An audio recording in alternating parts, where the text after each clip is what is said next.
Oh, we're in linen. So I was going to get my beads. why don't you get your beats? Got the cult shirt on, mate.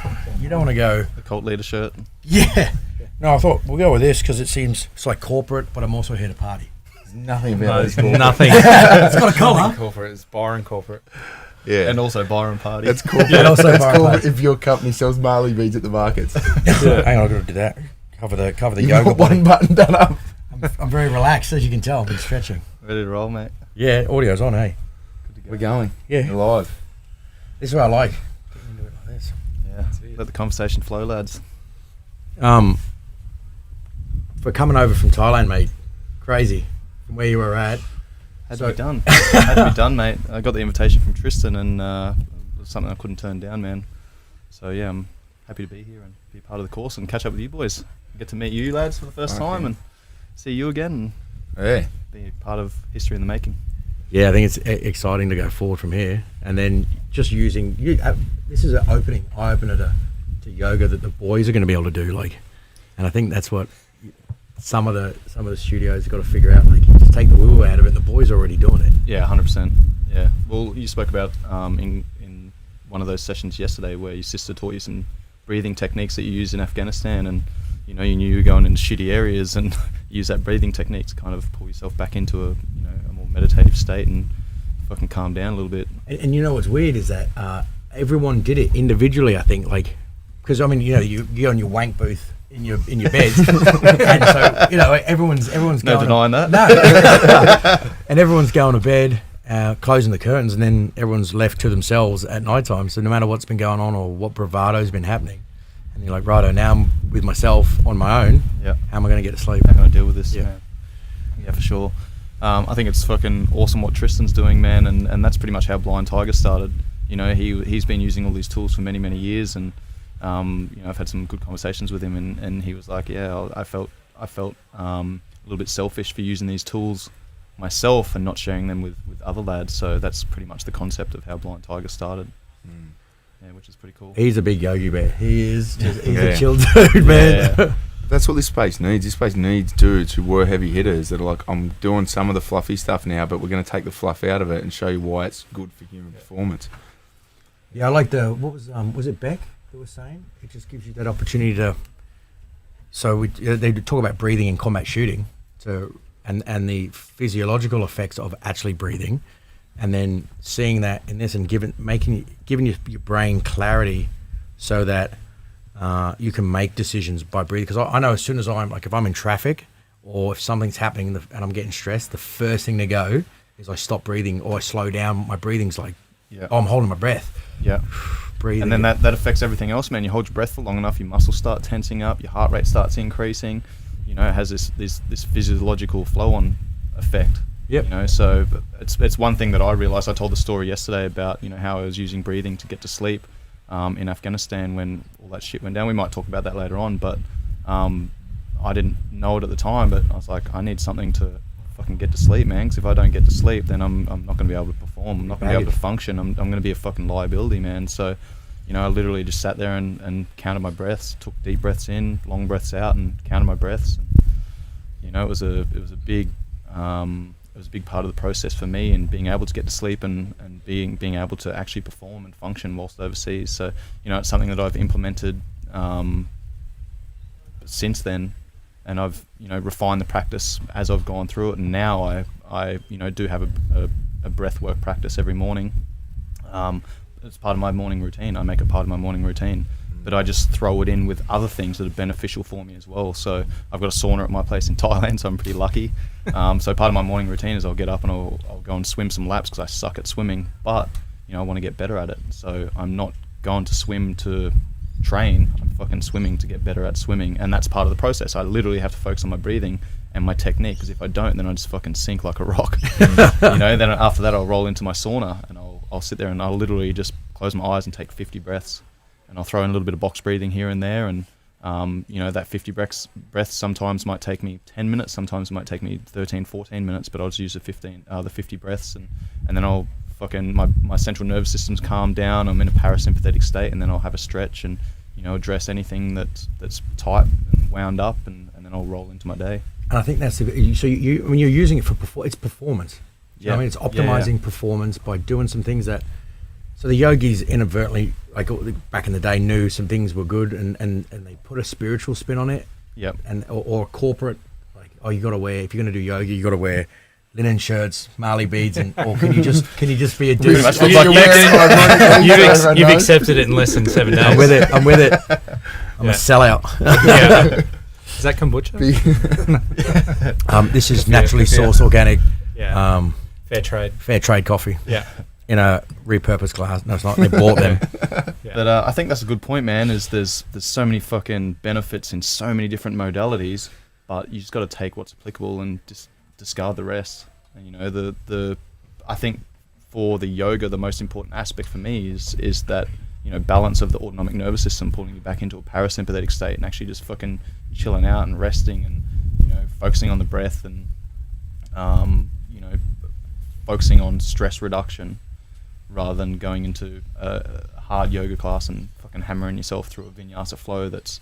Yeah, and that's something I think we want to get into, because we haven't spoke about the sympathetic, parasympathetic, have we? Not yet, but I mean, even that, I think that's why we're looking at, when we do take this out and try and get the boys more into yoga, it's really just high performance stretching. And I think there is, for people who aren't into yoga, like there is that yin yang opposing styles. I don't think any of us are ever going to go to yoga to get a workout, to do that like high speed, quick movement shit. I think most of us are going to use it for that long, slow yin stretch. Yeah. Which is, I think, a lot of people, maybe they do, maybe they don't, but I think a lot of the boys look at yoga and they see chicks in tight pants doing these fast-paced movements and like, I'd rather just go and do fucking CrossFit or go to the gym if I'm going to do, if it's for a workout. Yeah. But the long, slow shit's what we want to be looking at to get 100%, man. I mean, a little bit of my background. I was a soldier for 6 years, and once I got out of the army in 2012, after my last trip, I met a girl and moved down to Tasmania with her. I was there for 5 years. She was a yoga teacher. Right, so I'm like going to the gym and hammering myself with my training, and I've got that athlete soldier mentality where I'm fucking getting after it every time I train. And I thought I'd be a good boyfriend and go into a yoga class and support my girlfriend, and you know, she's got me doing this fucking vinyasa flow, like power yoga, holding these fucking warrior poses, these isometric contractions after I've done a heavy leg session. I'm just fucking shaking, man. I couldn't hold the position. I'm sweating bullets, and like I've done my workout. Yeah, I'm like, holy fuck, this is not complimentary for my lifestyle, for my style of training. That's the style of yoga that people do, that yogis do when they don't fucking lift, or when they don't do any other form of training. That is literally their movement for the day. You know, so it wasn't complimentary, and it wasn't until I actually met Tristan, or I'd known Tristan from the army days, but once he actually became a yoga teacher and got transitioned from the army, went to commercial diving, and then transitioned into yoga. It wasn't until I actually went to some of his classes and he showed me what yin was all about, and we're fucking holding these poses, holding these postures, or stretches, if you want to call it, whatever the fuck you want to call it. It doesn't matter what the words are, but we're holding these stretches for, 8, 9, 10, up to 12 minutes, and just focusing on the breath and letting the body sink into that. So that was really where I saw the benefit. But that's a good point about the autonomic nervous system. Do you want me to talk about that a little bit? Yeah. So going back to the example of the power yoga, I'd come from the gym, so I'd already put myself into a sympathetic state. This is our fight or flight state.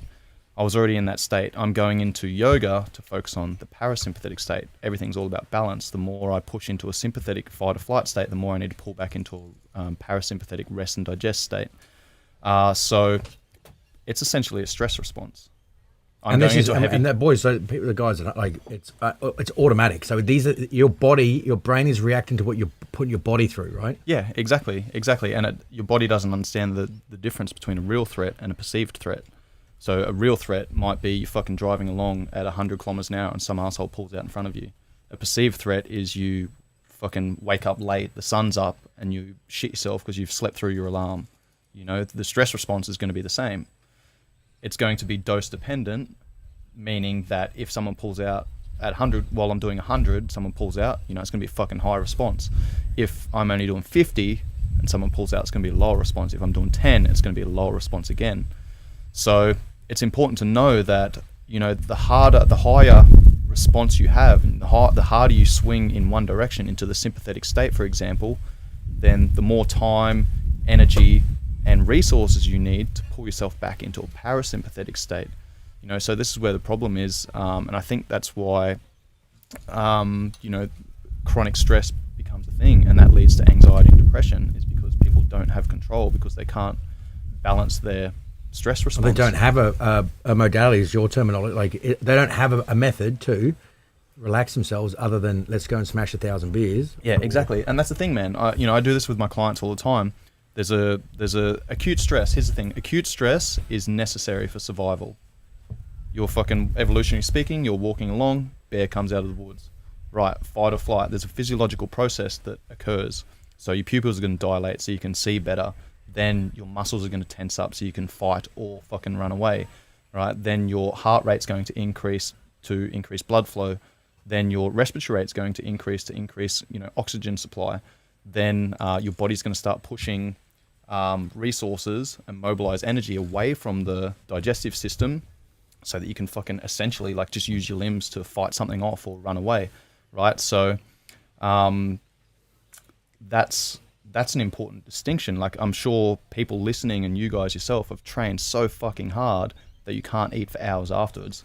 That's a sure sign that you've pushed yourself so far into a sympathetic state, right? Because your body's like, right, I'm in this sympathetic state, like I just can't deal with any food in my digestive system right now. And this is where you see marathon runners and things like that will like literally shit themselves, piss them. They'll lose control of all their functions because they've pushed so far into a sympathetic state, right? So what we want to do is balance that out and pull ourselves back into a parasympathetic state. So going back to that evolutionary perspective, when you have a bear come out of the woods, you fucking run away, right? You get into a place where, all right, cool, I'm in a safe place now. There's nothing around. I'm in a safe environment. That's when your body, you know, the physiological processes change. There's this cascade of, you know, of hormones that are changing to pull yourself back into this parasympathetic state. So when you get into this safe space, your body goes, all right, cool, let's like constrict the pupils a little bit. Let's calm down. Let's reduce the respiratory rate, the heart rate. Let's decrease the tension in the muscles, the tone in the muscles. Let's start pooling the blood and the resources back in the digestive system. When that happens, then when you drink water, then when you eat your food, your body's able to rehydrate a lot better and then break down, digest, absorb, and assimilate these nutrients. Once your body does that, then it also goes, fuck, I only just survived that last scenario. Now I'm going to start, you know, upregulating my central nervous system, my neural drive. I'm going to start building some muscle, some more power, some speed, so that I can deal with that situation a little bit better next time. You know, so it's all about that balance, man. I think it's been a fucking missing part it was definitely a missing part in my life for a long time, and I'm sure you guys can probably say the same thing. 100%. Is that so? I mean, it's like going to the gym at 8 o'clock at night, right, and doing a massive session, Yep. and then you're like, I just can't get to sleep. Yep. Because your body's like, nah, man, we're You're still stimulated. Yep. Yeah, you're in this. You've put yourself in this sympathetic state, and it's interesting you talk about that because you got to think about the implications of blue light on the body. Blue light's a naturally occurring, you know, light. Throughout the day, blue light occurs naturally. It's actually been shown to increase alertness. So basically, you got to think about like your hormone profiles throughout the day, circadian rhythm, right? You wake up in the morning, the sun's shining, that light spectrum hits your eyes, and that releases a fucking cascade of hormones and says, hey, it's time to get up. It's time to, evolutionary speaking, go and seek food, water, shelter. Then when the sun goes down, cool, you're in a safe space. Your body then goes into recuperation mode, or it should do, but that's not the world that we live in these days. Now we have fucking screens in front of our TV face. on. And that's the thing, man, like the blue light, it's you know, it's kind of an ambient light. But when you have a screen or a fucking, you know, a phone or a tablet or a computer or whatever in front of your face all day, then that's like concentrating that light. So I actually wear blue light blocking glasses. Whenever the sun goes down, I'll put my blue light blocking glasses on. You know, and you find that help? They do find that help? 100%, man, 100%. I can get to sleep a lot quicker, and my sleep quality is a lot better. So there's actually research that shows that for every 30 minutes of for every hour, blue light you have in front of your face before you go to bed, that's up to 30 minutes of deep sleep or REM sleep that's affected. I can't remember which one it is. I think it's the REM sleep. But. Yeah, because I went through a process. I started looking at and you know, like the paleo diets and all these, and people are trying to get back to nature. And I started putting it in the last couple of months in my routine. Was I would be trying to eat like last night. I was like, people don't like if you're out there 1,000 years ago, Yeah. you're not, or 2,000, whatever it is, you're not eating in the dark. You've already eaten, right? It's time restricted eating, and that's exactly what I was talking about with circadian rhythm. You know, when the sun goes down, then your body starts changing your hormone profile and goes, hey, it's time for you to fucking chill out, relax, rest, recuperate, so that you can, you know, go and hunt for food again tomorrow. Yep. Yeah. So I think 8 o'clock. 8:30. I turn all the lights off in the house. I try and keep most of the lights down as soon as it's dark, but I light candles everywhere. Only because my missus loves candles and puts them everywhere. I'm like, Sure, she does, mate. Yeah. I just love the vanilla bean ones there. Yeah. And light them up, and then that's half an hour before bed, and I'm Yeah. just chilled out, trying to read a book, or I might watch the TV on me in the background. But Yeah. I think it's reducing a lot of that stuff, and I've been getting to bed heaps better. It's a classic example of what you were just talking about is when you go camping, and you know you hit 7:30 and everyone's tired. That's because the sun's gone down, and you don't have any of that screen Stimulus. time, and you're just like, fuck, what's going on? But it's sun's gone down. You've just had your barbecue or whatever, and Time for that's bed. that blue light's gone. All that, you know, sun's down. And it's bedtime because Your body's naturally telling you yeah. that. Yeah, it. yeah, that's it. And I think that's a good point. Is you know, it's not just about the blue light that you're concentrating in your face with screen time. It's also about fucking fluorescent lights and all that sort of shit and this like super bright space that we're in.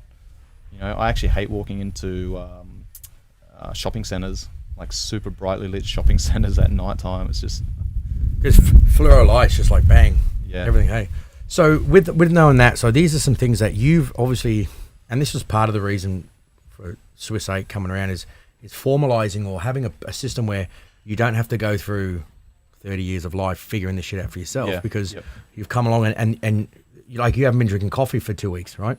Or 7, because you're like, I'm not going to preach to somebody if I don't do it myself. yeah, 100%. And so how does some of the Swiss 8 principles, and then you coming on board as and being like, yeah, these are sick, or no, I don't, like, has it helped you?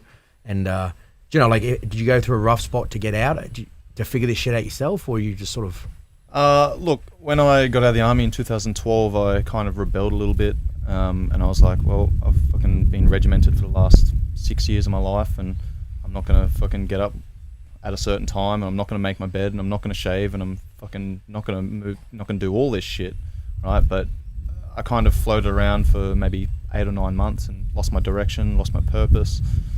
Didn't really have any drive, man. Had nothing to work towards. I was literally just fucking studying my PT course and you know, playing PlayStation, going to the gym, and playing rugby. Yeah. Getting on the piss. It was you know, don't get me wrong, it was good times, but it got to a point where I was like, right, I need to pull my head in and, you know, start looking at where I want to go next and what I want to do. And you know, I enjoyed it whilst I was there. It was good to have that time off, but I also, you know, needed something to keep me moving forward. Did you feel, was there a decline in anything? Like, did you feel a decline or like motivation, or for you it was all right? It was Look, man, because I had something to go to. Here's the thing: like, I actually applied to join the Fireys whilst I was transitioning. I didn't get accepted for that, and I was a little bit bummed about that for a couple of weeks. And I was like, all right, well, fuck, I need to look at what else I'm going to do. So then I did my PT course, and you know, it was good because it actually gave me something to do. If I didn't have that course, then I would have just sat around doing fucking nothing, and I would have just probably started going downhill a little bit.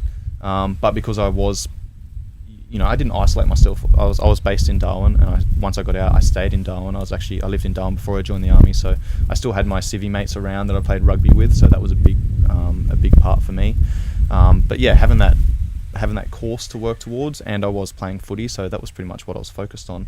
But after a while, I, you know, kind of went, fuck, I need to start working on what I'm going to do next. I was planning, I threw my eggs in that basket of getting in the Fireys, and it didn't happen. So, you know, once I kind of felt like I was slowing down and losing my motivation direction a little bit, then I, you know, just repurposed that, and I was like, right, why have I moved away from this shit that served me so well to be a fucking good soldier? You know, getting up at a certain time and being punctual and having that schedule. And I think that was a big thing for me. Once I started putting my schedule together again and prioritizing things that were important to me, then made a huge difference in my life, and you know, gave me that purpose and direction and motivation again. You know, so I think, and that's something that it has taken me this time to be able to figure it out and put it together and refine this process. And I've you know, and it constantly changes. It constantly changes, but depending on what's happening in my life, where I am and what's going on. I mean, I've been away for the last 5 weeks now from Thailand. I've been completely out of fucking whack with my schedule, but I'm still prioritizing some things that are important to me. So, for example, I'm on this course and we might get a 30-minute break here and there, and I'm still going knocking out little 10-minute mini workouts here and there a couple times a day, and I'm being pretty consistent with that because it's important to me. And I'm focusing on, you know, getting good quality sleep so that I can wake up feeling fairly refreshed the next day and crack on and assimilate some of the information as well. Yeah, exactly, man. So for me, the schedule's very important, and I really try and protect the first hour and the last hour of the day. So that last, I know how much. I'm not sure if you guys have noticed this, but fuck, as you start getting older, man, you start noticing how much like your poor sleep affects you. So for me, sleep's super fucking important. So I really try and prioritize that. And if anything's going to affect my sleep, then, you know, if my sleep's affected, that affects the rest of my day. That affects my mood. That affects how I interact with people. And I fucking work with people face to face all day. I'm coaching all day. So, you know, that's, if I'm in a shitty mood, then that's going to impact my ability to interact with my clients. And they've backed that up, haven't they? Like if you don't sleep, there is a one of the glands, and it actually doesn't allow you to moderate your moods. Like you lose. Yeah. You haven't affected. Yeah. And then you get dementia real young. And mate, sleep, out of all the 8 principles that we push, sleep should be number one. Most people just pay it off until they get, like Cove said, until they get old enough that it starts being noticeable and you get super snappy. Yeah, it's too late then, man. Yeah. Fuck, we were all like, oh, sleep when you're dead, mate. Yeah. Everyone, we'd go out on piss on a Thursday night and rock up at parade at 7 in the morning. Yeah, 7 o'clock and hit some PT and be fucked. Think, battle through the rest of the day, and it was a badge of honour, mate. Yeah. One of the, like that point that you brought up that you got out and all your eggs were in one basket. I think so many of the boys out there and girls can relate to that. And as soon as that the first plan falls over, most people will be like, all right, now I'm fucked, and they just don't acknowledge it, just fucking sit still and let it dwell to the point where they're proper cooked. Yeah, I think it's the perfect metaphor for like coming from someone who does movement for a living. Is that got to keep moving, man. Humans have to keep moving, 100%, bro. Figuratively and fucking literally. Like if you stop moving physically, you get fat and fucking disease real quick. Man, I always say you're either growing or dying. Yeah. 100%. You know, so if you fucking if something doesn't work out and you're sitting still, you're probably going to be moving backwards. You're probably going to be dying, man. You got to fucking take that next step. It doesn't matter which direction it is. Just take a fucking step. Yeah. Figure out the direction as you go, but don't sit still. And it's taking you well because people you're the head strength and conditioning coach at Tiger Muay Thai now, aren't you? Yep. Which is pretty cool. It gives boys some context. Pretty fucking awesome gig, yeah. Like, who's this fucking dude just randomly talking at me? Like, nah, the man knows what he's talking about. Yeah, no, it's a good gig, man. I enjoy living in Thailand. Where do you want to go from here? Well, I mean, speaking about that, we like to do, so the guys, they've been saying that, they like the backstory as well for dudes, but it's not a super Thorough, you know, so if you want to take, if you're happy to talk about the accommodation for gallantry stuff, boys would be super keen. It gives them some context that these are guys who've gone through shit. They're not broken veterans.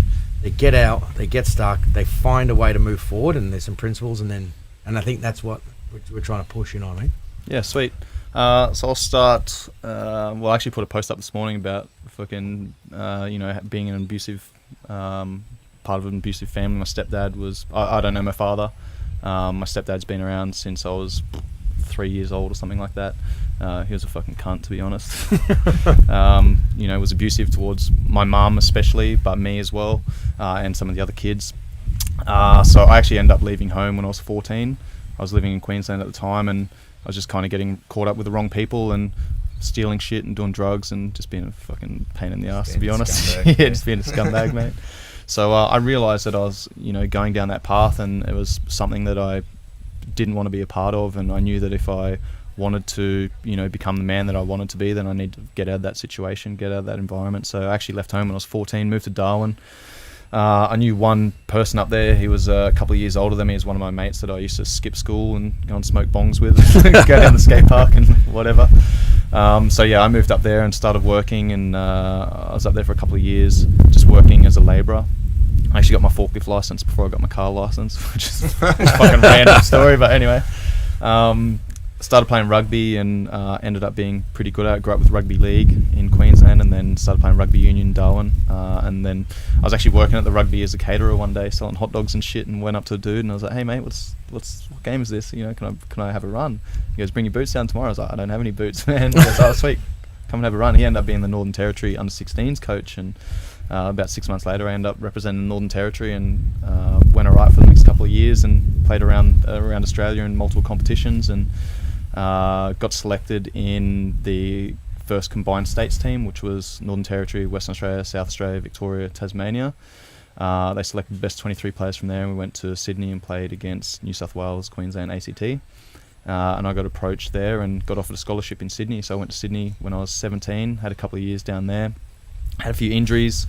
I was a good player, but I was also a realist. I had some injuries, and I was like, maybe could make pro or semi-pro, but I'm gonna have to fucking bust my ass, and you know, how long will my career be, etc.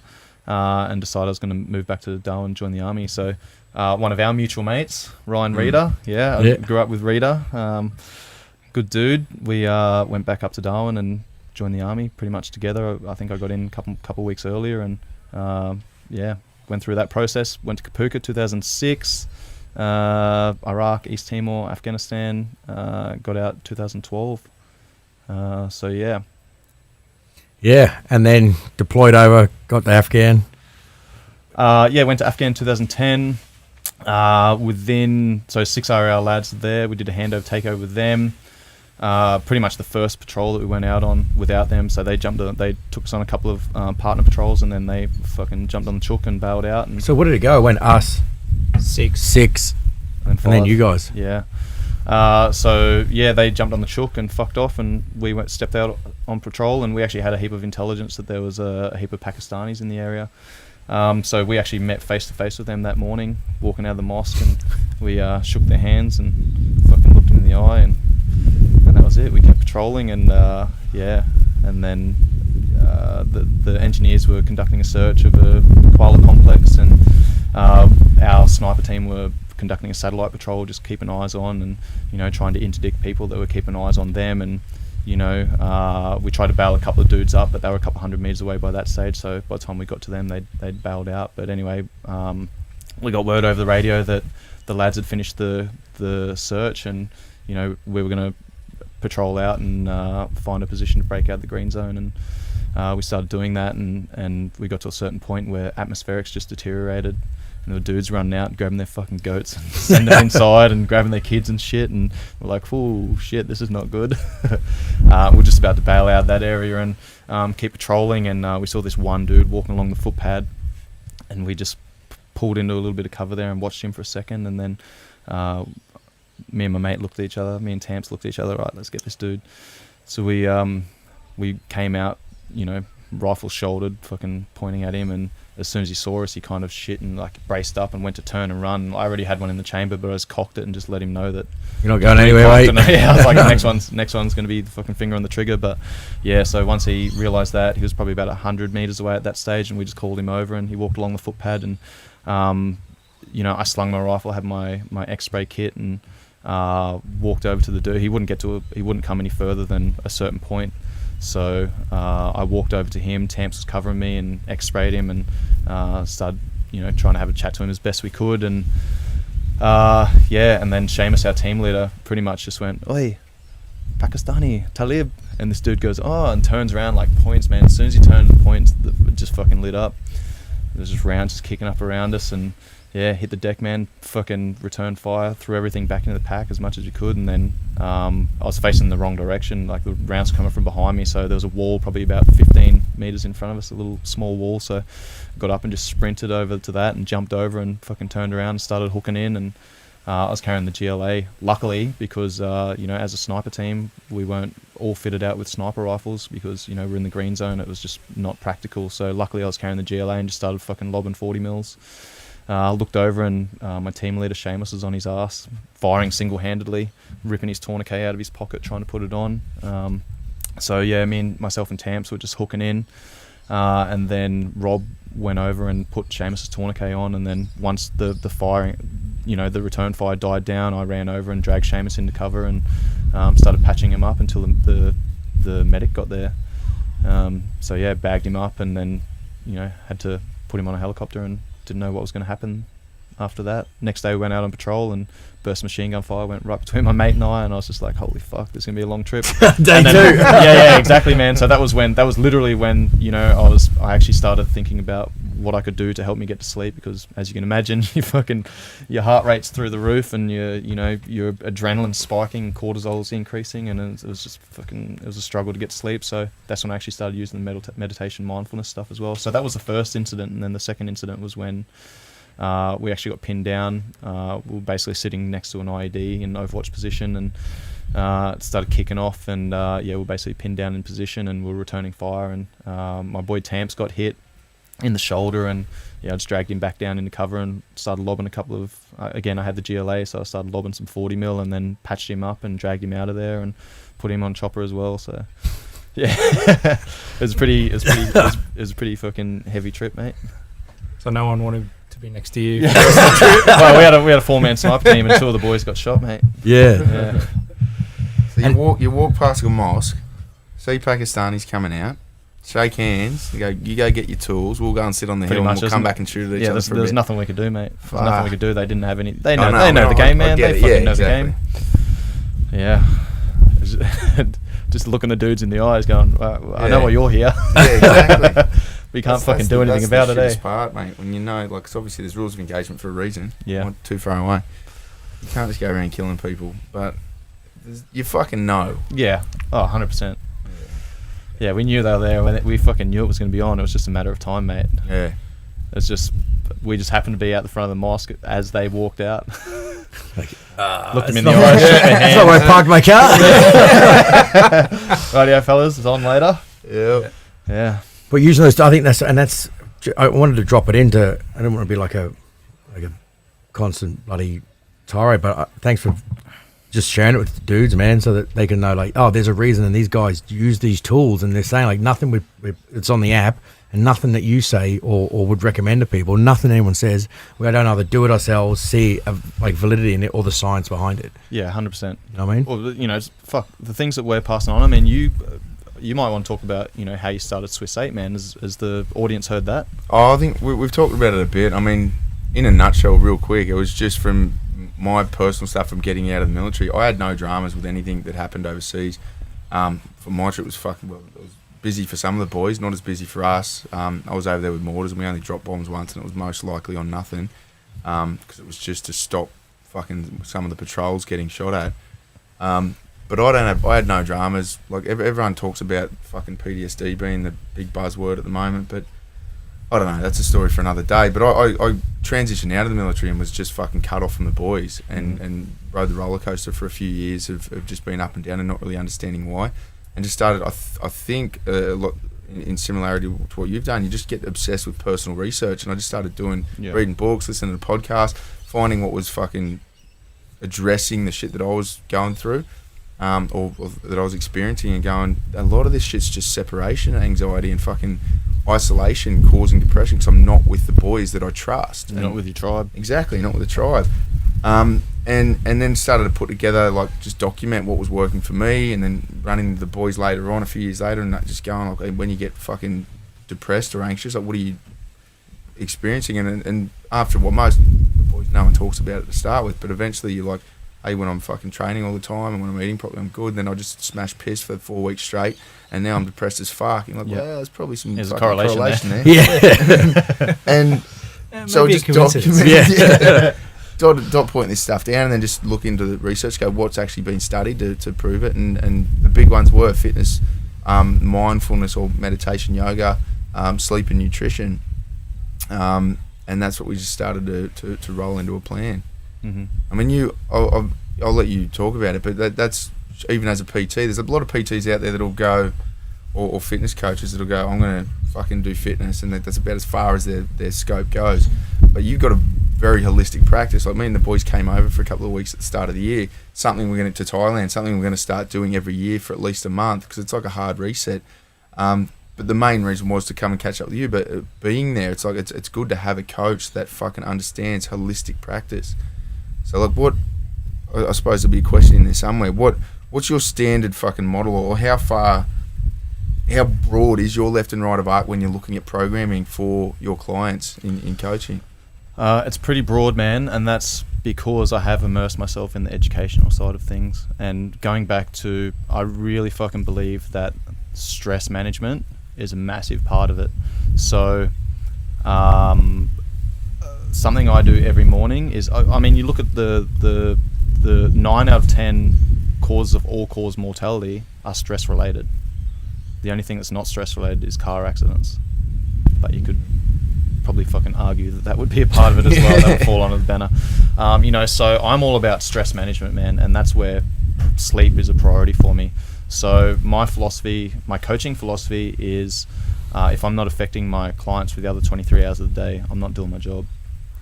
Anyone can fucking write 10 exercises on the board, 10 sets, 10 reps, get after it, set a fucking timer and smash themselves into the ground. But that's probably being detrimental for the most part for most people. At the end of the day, people don't know how to manage their stress. So let's go back to talking about the sympathetic, parasympathetic. I've literally had clients where I'll, draw a massive T on the board, and on the left side I'll write sympathetic, on the right side I'll write parasympathetic. I'm like, all right, what are the things that bring you stress? This. My job. All right, on a scale of 1 to 10, how is that? That's a 3. All right, cool. What about financial situation? What about relationships? What about mortgage? What about fucking training? What about self-esteem, confidence, blah blah blah blah, and list off all these things. And it might be like this low-level stress for all of them. It might be like a 2 or a 3 or a 1 here and there, but that all fucking adds up. That stress, if it's not dealt with, becomes chronic stress. So you have someone who, you're driving along 100 kilometers an hour, someone pulls out in front of you. All right, boom, you go straight to a 10. You shit yourself, massive response, right? But 10 minutes later, 20 minutes later, 30 minutes later, however long it takes for you to pull yourself back into a parasympathetic state, you're okay, right? Because like your hormone profile is completely changed. But if you've got someone who has that low level stress that's just not dealt with day after day after sitting day, redlining, just like, yeah, it's a stress bucket, man. Your bucket can only take so much stress before it needs to fucking empty. And how I typically explain this, so I'll give a little bit of perspective here for people listening at home. I'm the head strength and conditioning coach at Tiger Muay Thai in Phuket, Thailand, and it's a destination gym. People come over to, we've got a lot of fighters that I work with and, other coaches work with that come and, fight in high level organizations like UFC, ONE, Bellator, blah, blah, blah, blah. But then we also have a fitness department, which I'm the head of, which runs, we've got 50, 60 classes a week. And people come over for a week, 2 weeks, 3 weeks, 4 weeks, whatever, and they just it's expensive, so they just want to smash themselves, and they're hitting 2, 3, 4, 5 classes, 6 classes a day sometimes, and they're literally going from their home environment where they're stressed out, they're worrying about, their relationships and finances and blah, blah, blah, blah, and they come to Tiger and they just train themselves into the ground because exercise is good for them, right? But what they're not understanding is that they're taking themselves out of one stressful environment and they're just placing themselves in another stressful environment. The stress is different, right? Exercise is fucking good until it's not good. Just like drinking water is fucking good for you until you drink too much, and then it's not good for you, right? It's like dose dependent.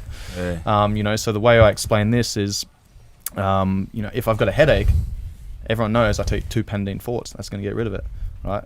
Everyone fucking knows taking 10 is probably not going to be ideal. Probably going to make me feel like shit, but that's what people think about with exercise. So when people come to Tiger, I'm like, hey guys, if you're here for the next week, sweet, get after it. Enjoy yourself.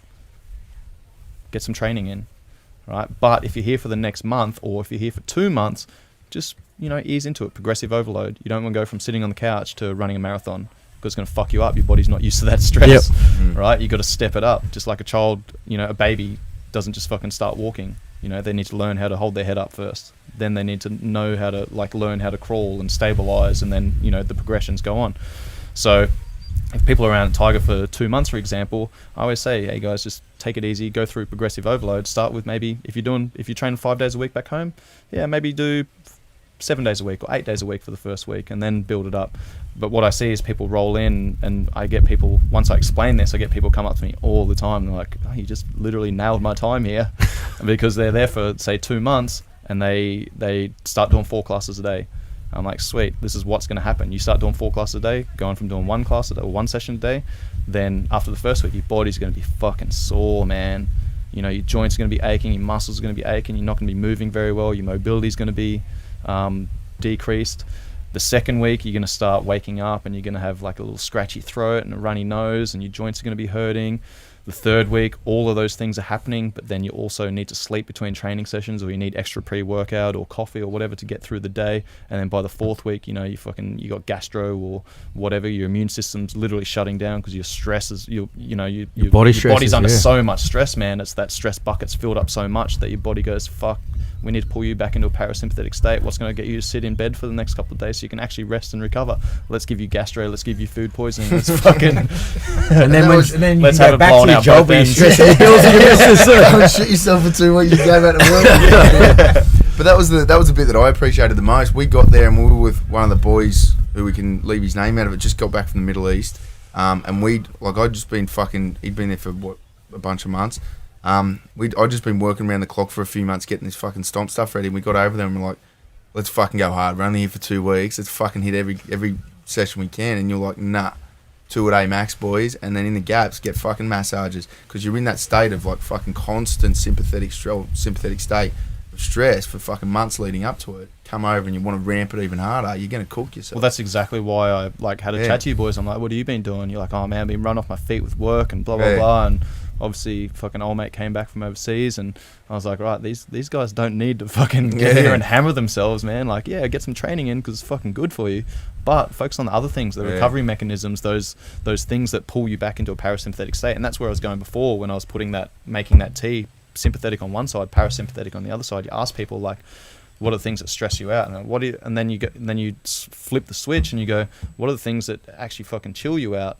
And they're like, like, what chills you out, man? I didn't do it enough over there. Going for floats is the best, and saunas. Like, I could sit in the sauna. I do 3 rounds of like 100 degrees odd, 5 to 10 minutes. Ice bath there when you get out if you can. But I walk out of there and I'm chilled as fuck for hours afterwards. But let me ask you, how often do you do that? Over here, fuck all. Yeah. How often do you do it a week or a month even? I mean, it's location dependent, but when I'm living it in Sydney, because I had access to a gym with a sauna, I was doing it every day, and that's when I know it's fucking good to go. Yep. But it's easy as soon as I step away from that gym to go, oh, it's not there anymore.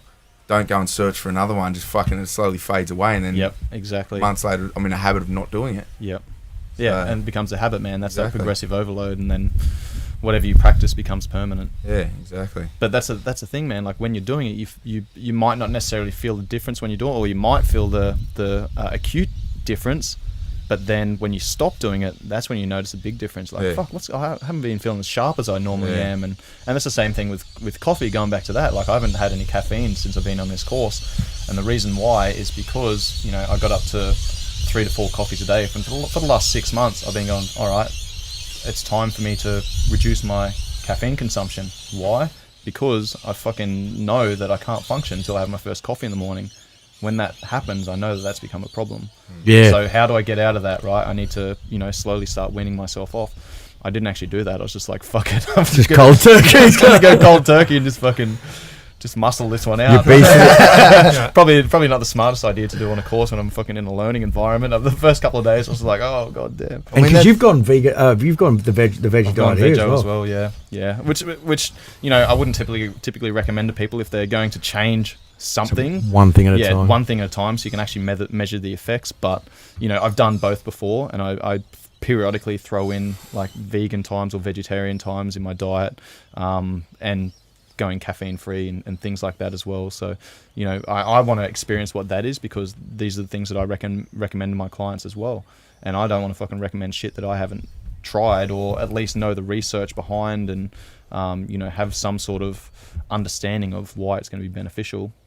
You know, so I knew the caffeine consumption had become a problem, because I got up to a point where I needed like 2 coffees just to be feeling normal. Yeah, so it's like smokers smoke to feel like non-smokers, right? So a non-smoker sits there and he's like, I don't need to go and have a dab. Or a smoker needs to feel normal. Yeah. He's like, I need to go and have a cigarette, right? Yeah. And if the same thing with coffees, we're not talking about it. The same thing with coffees. Same thing with coffees is, if you're getting up in the morning like, I'm not participating in life till I've had a coffee, you're like, just to be normal, you got to. It's become a problem, man. And I abuse coffee like you wouldn't believe. Well, that's the thing, dude. Your body's become immune to it, so you need more and more and more and more to get the same response. So rather than me going, all right, I'm at 3 or 4 coffees a day now I'm going to bump up to 4 or 5 to get the effects from it. Right? Why don't I just fucking man up and cut back on the caffeine for a couple of weeks? Yummy.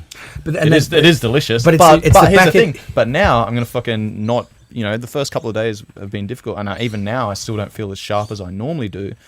But in 2 weeks' time, or once this course finishes and I have that fucking first drink of sweet elixir, I'm gonna get those benefits. I'm gonna be fucking probably running out on the footy field. I'm gonna be smashing people left, right, and centre. Have a brew before the game on Sunday. But I don't even know what I was going to say then. Coffee, what were we saying?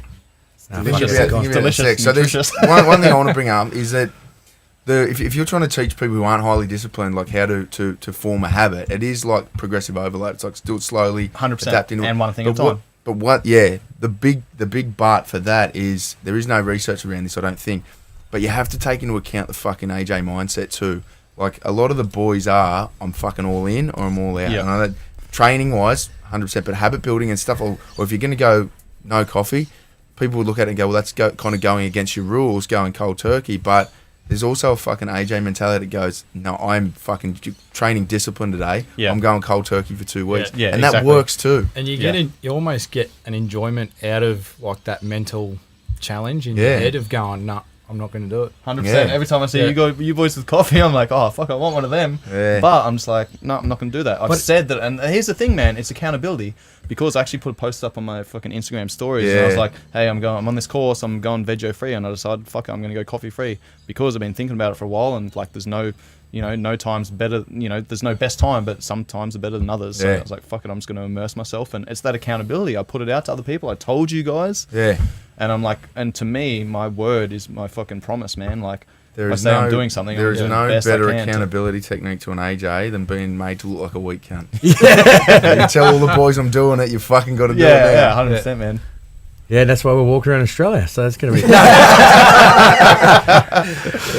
had to go public God. with it, mate. Otherwise, it wouldn't have got done. Yep, Yeah, yep. exactly, and that's exactly what I just said, man. It's about making it public. Like, if you're holding shit on your own, there's no power in that, because like it's easy to cheat yourself. Yeah. But if you voice that, man, you tell other people, then if you don't follow through, then people think, well, I can't trust that dude. Yeah. He talks shit. I can't fucking trust his word. Whereas if I make it public to other people, I mean, it's not the probably the best approach for some people. That approach is probably going to be more like, I'm going to wean myself off, and again, it comes back down to progressive overload. So if you want to make a change in your life, you need to implement small things consistently, and until you can do something consistently, then there's no point adding anything else. And this is where a lot of people go wrong when they're trying to change shit, is they throw the fucking everything and the kitchen sink at it, and while motivation's high, that's awesome, they're doing a fucking good job. But the discipline isn't Right, there with the but motivation. exactly, they haven't built here's the thing, man. Goals are just a fucking dream. It's an end point, right? What gets you there? You need to set a goal, and then you go, right, that's where I want to get to. What are the steps that I need to take to get to that position, to get to that point? Once you realize those steps to get to that goal, then you go, right, I need to build some structure around this, and I need to prioritize what's going to be, the biggest fucking game changers, and start putting them into my schedule. So I think the Swiss 8 thing's fucking awesome. We talked about, what were the top 4 that you were talking about? Sleep, nutrition. Fitness, nutrition, mindfulness, and sleep. Yeah. So those are I actually wrote down the things that were important to me, and that's when I realized that sleep was the most. I wrote down, sleep, nutrition, hydration, blah blah blah blah blah, like all these things. I probably had like 10 to 12 things there, and I went through these things, and I actually I numbered them, and I was like 1, 2, and 1 was sleep. That was the most important thing for me, because I knew that if I could read all these other things, and, you know, study was one of those things, and coaching and being the best person I could be, blah, blah, blah, blah. I knew that if I fucking didn't get enough sleep or good quality sleep, then those other things weren't going to get checked off. So that's why I was like, right, that's my most important thing. What can I do to protect that? You know, I didn't just go and buy a set of blue blocking glasses and become a fucking hippie and start chanting shit before I went to bed or when I woke up. You know, I went, right, what can I do here? I already had like a fairly solid morning routine, but I didn't have a solid evening routine. So then I started, you know, all right, cool. As soon as it's 9 o'clock, I want to be in bed. I want to be asleep by about 10:30. 9 o'clock, my phone goes down. And that was it. That was what I started with. I would make sure I did all my social media shit, all my fucking screen time before 9 o'clock. And then at 9 o'clock, that was it. My phone went down, you know, and then I just had a notepad old school notepad and pen sitting by my bed, and I'll just read. I'd read something that I was interested in, you know, whether it was self-development or, you know, personal growth or just a fucking random novel, whatever, you know, something that I was interested in depending on where I was at and what sort of mood I was in. But then as thoughts would come into my brain, I would just grab my notepad and pen and just start writing shit down. And I'd spend 15 minutes and just do a brain dump and just get rid of all that shit. Because what do most people do when they go to bed? Start thinking about shit. They start thinking about shit. I've got to get up tomorrow. I've got to fucking pay this bill. I've got to call this dude about a dog, and I've got to blah blah blah blah. I've got to email this, and etc. etc. So those thoughts go through your head. 30 minutes later, you're back at the start. You're on fucking loop, man. You're on repeat. Blah, blah, blah, blah. And your brain is like literally telling you these things that you need to do, going on about random shit, and then it reminds you so that you don't forget.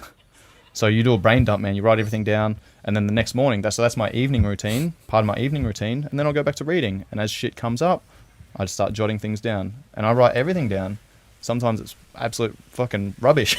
But then, you know, I might write 15 things down, but there might be the next morning when I get up, I'll go through my morning routine, go and swim, I'll do my sauna and my stretch, and then I'll come back in my place and make a coffee, and then I'll sit down, I literally write my schedule out.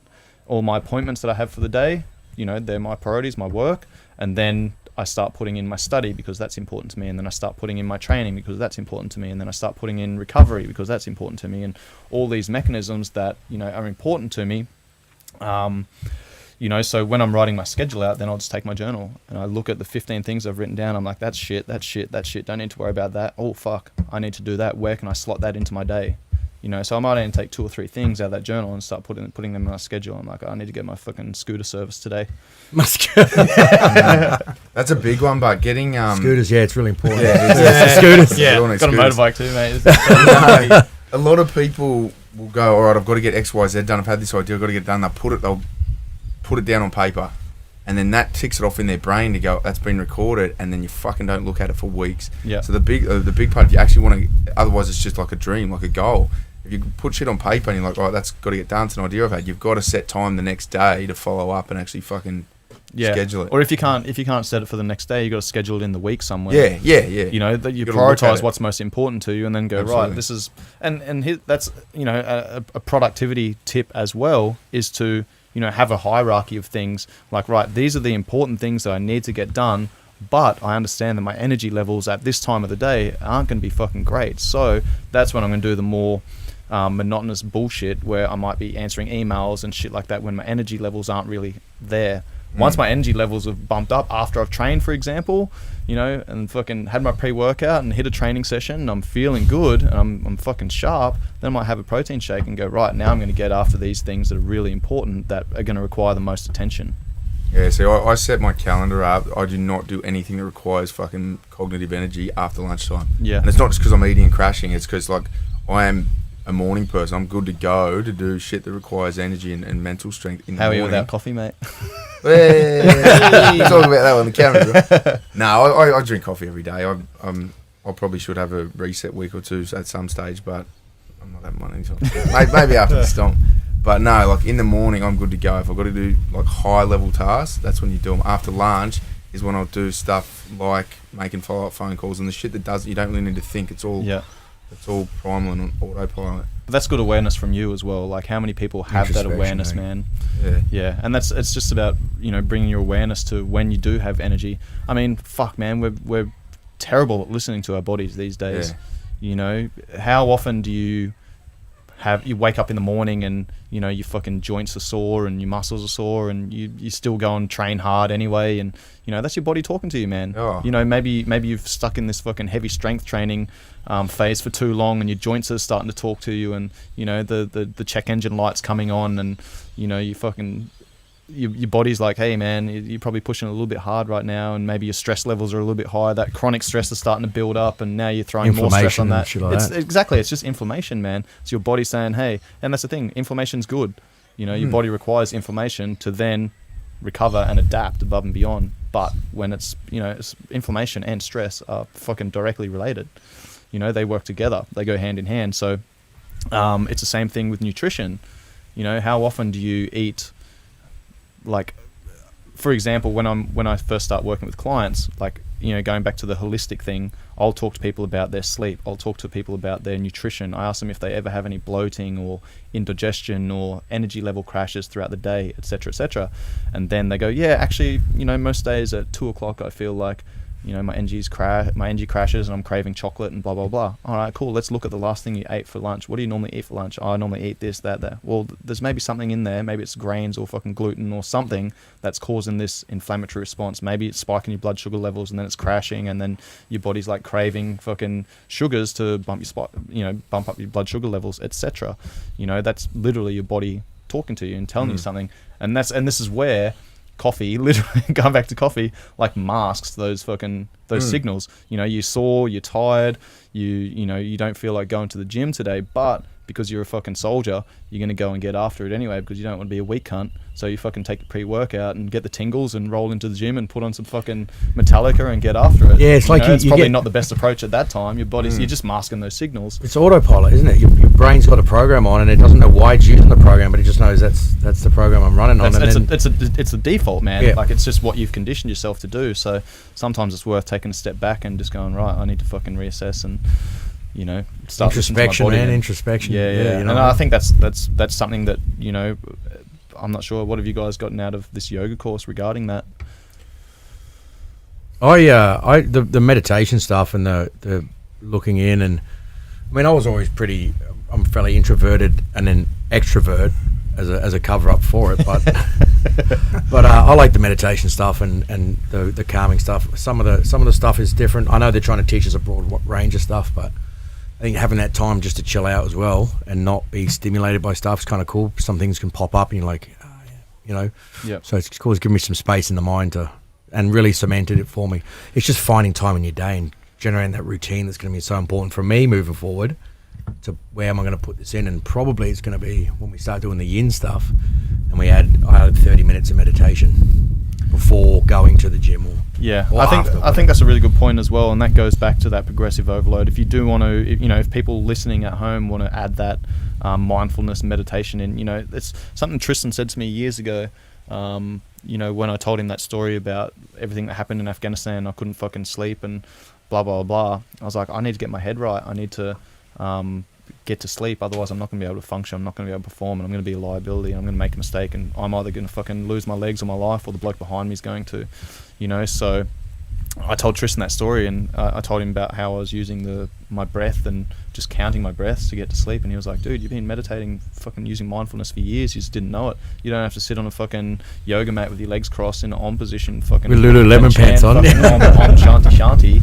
You just go and fucking sit on the beach, mate. Go and sit on the beach, listen to the waves roll in, watch the sunrise for 10 minutes. You don't even have to count your breaths, mate. And that meditation can be whatever you want it to be.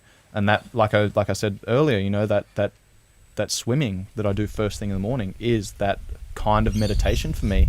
Like, I can't focus on anything else, because if I do, I just fucking drown. I pretty much drown. So it's like the Zen gardens, on it, man. Doing mindful menial tasks that are repetitive, like the Zen gardens and all that. But that's this. Like I said, the swimming's not. I'm not fucking hammering myself. I'm not swimming as fast as I can. I'm literally just focused on like getting my technique right and getting my breath right. And I literally just swim 6 to 10 laps. And that's it. And that's a fucking 15-meter pool. Yeah, I swim like a set of car keys. I'll swim one lap and then I'll walk one lap. And it literally takes me 10 minutes, man. So for people listening at home, you don't have to go into a fucking yoga class and sit there for an hour with your own thoughts, because, for some people that's going to be too much. You know, how many people actually can be on their own and sit with their own thoughts and let it simmer? I fucking enjoy my alone time, you know, but it's taken me a long time to build up to that. Yeah. So people listening, if they do want to implement some of this mindfulness stuff, it's about adding it into your day and starting with 10 breaths. Just start fucking 10 breaths in the morning. That's it. When you get up, do that every day. Make a habit out of it. Yeah, do that every day, man. 10 breaths. And that 10 breaths might literally take you 2 minutes. You know, breathe in as deep as you can and then fucking exhale as long as you can. Do that 10 times. That's it. 2 to 3 minutes. If you can do that every day for the first month, then you might go 20 breaths. You see, Or you might do 10 breaths in the morning, 10 breaths before bed. That's it. That's progressive overload. You know, build it up. So I've gotten to a point now where I do take 50 breaths in my sauna every morning. That takes me, you know, 10, 12, sometimes up to 15 minutes, depending on, but that gives me a good gauge of where my nervous system is. You know, if I'm fucking rushing through those 50 breaths and it takes me 10 minutes, then I probably know that I'm probably a little bit jacked up and I've been training too hard and my stress levels are a little bit high and I need to maybe back it off a little bit and focus more on recovery. So another part of my morning routine is I'll actually take my blood pressure. I've got a blood pressure cuff and a heart rate monitor, and I'll check my heart rate variability. Do you get into the biometrics, do you? Oh, I love it, mate. Yeah. It's data, bro. If I've got data, if you know how to read that data, that then gives you information. That information then gives you knowledge. Right, this is what's happening, this is what it means, and then this is where the wisdom comes in. This is what I do. Right, so I normally wear a Fitbit. It's charging at the moment, but I'll normally wear a Fitbit, and that just gives me my data. Like I'm using it for my waking heart rate. I'm using it for my steps throughout the day. So my waking heart rate tells me, it gives me an indication of, you know, how much stress my heart's under.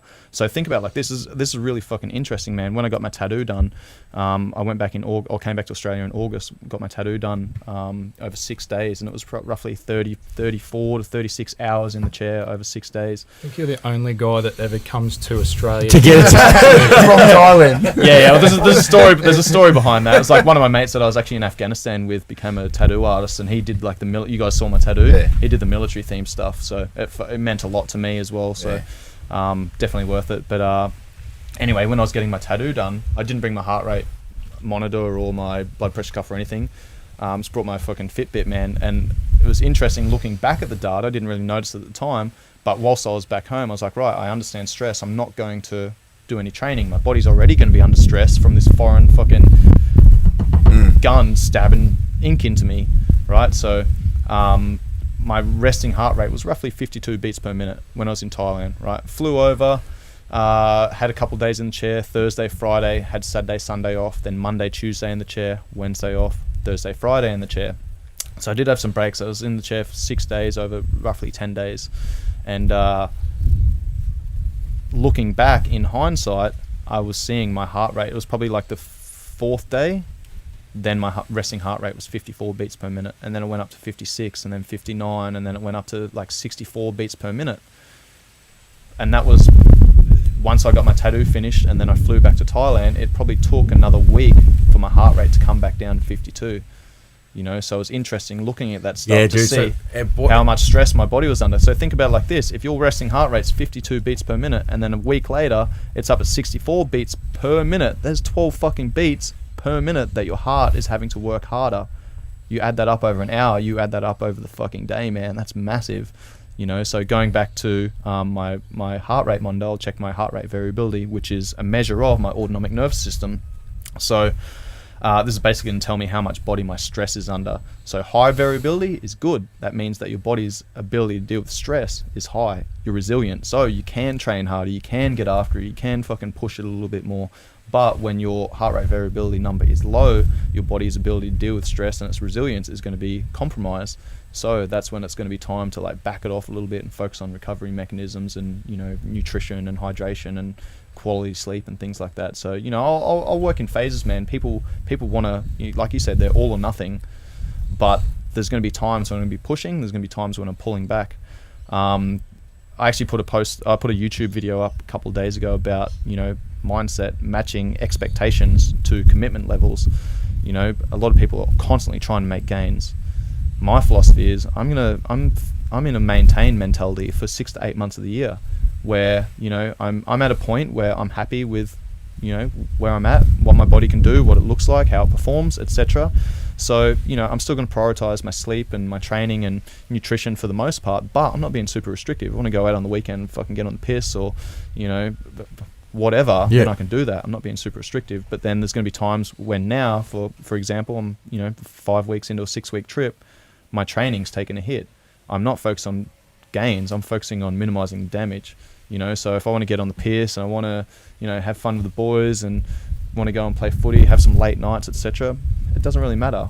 But I know that I'm trying to minimize the damage. That means if I'm going out for dinner, I'm going out with the boys, then I'm not going to have the entree as well as the main meal as well as the dessert and then a fucking dozen beers afterwards. I'm going to go, right, I'm going to have a main meal. I'm probably going to eat salad for fucking most of the day, have a little bit of protein, and I'm going to save some calories and some carbs for later on where I can actually get on the piss. Yeah, definitely follow that. Skip dinner and have 12 beers.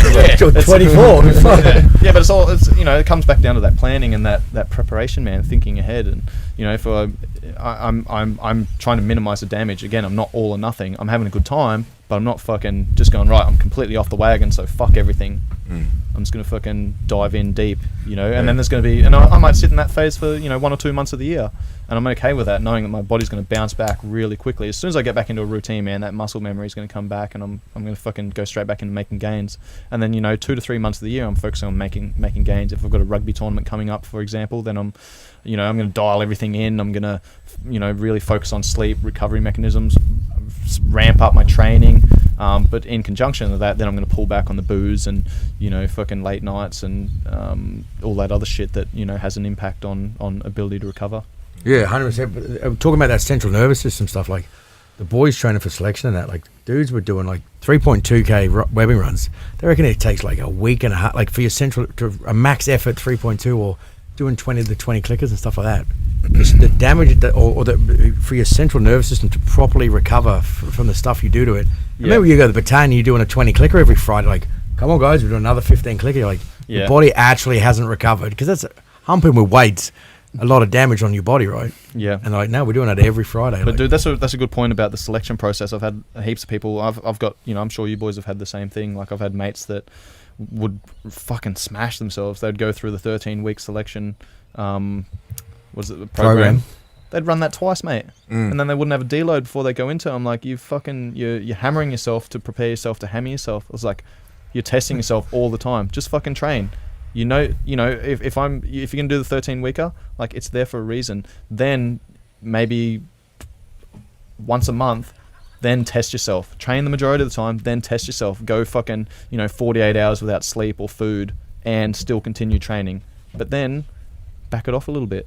There's going to be times when you push, and there's going to be times when you need to pull back to be able to perform. If you just push, you're just fucking hammering yourself, mate, and your body's going to swing back the other way. That inflammation starts coming up. How many people? Yeah, I did. Selection 1 year, wasn't successful. Come back and I was like, I'm just going to train harder. Yeah. And I fucking ran my ass into the ground, and all that happened was my times just went like that. Just plummeted. And I'm out. Yeah. So. Yeah. I mean, there's something to be said about, building the mental capacity, and there's something to be said about building the physical capacity, man. I mean, those things go hand in hand, but you don't necessarily need to train both at the same time.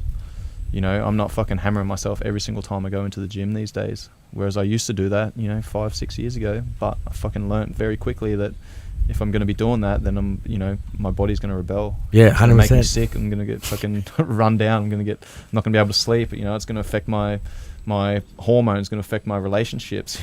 So yeah. Took me a little bit of time to figure that out, but that's why I coach the way that I do now. Is because I fucking figured this shit out myself, and I've spoken to a lot of dudes and got a lot of anecdotal evidence as well as scientific evidence to support that. So it's life experience, man. It's cut through and life experience, and that's what this group and having you on and being able to talk to the dudes with your experience, mate, and that it's priceless, eh?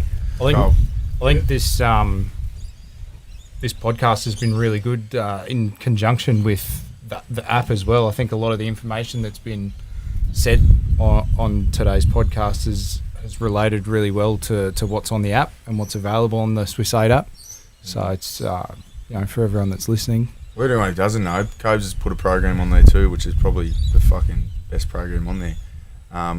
It's like all the programs we're putting on there. If they are built by veteran-owned businesses, it's like it's a taste of what Cobes can do and like what he puts together. And the idea is we encourage people to go on. They can access it for free. And when they realise how high level his fucking work is, you can go, all right, I want some shit that's more customised to me, and then get hold of Coves, and he'll hook you up. But yeah, his program went live last week before. Yeah, I'm looking forward to seeing that and hearing the feedback. But Yeah, I sick. just want to say thanks to you guys for bringing me on as an ambassador. I'm honoured and privileged to be a part of it. I'm really fucking proud that you asked me to be a part of it, man. So Cheers, bro. thank you guys. Cheers, very man. much. Love having you. Going on. We're gonna go do some more meditation and omming. So I'm gonna get my Marley beads, guys. See you later. Namaste. Namaste. That was good. What time is it? Oh, a little bit up.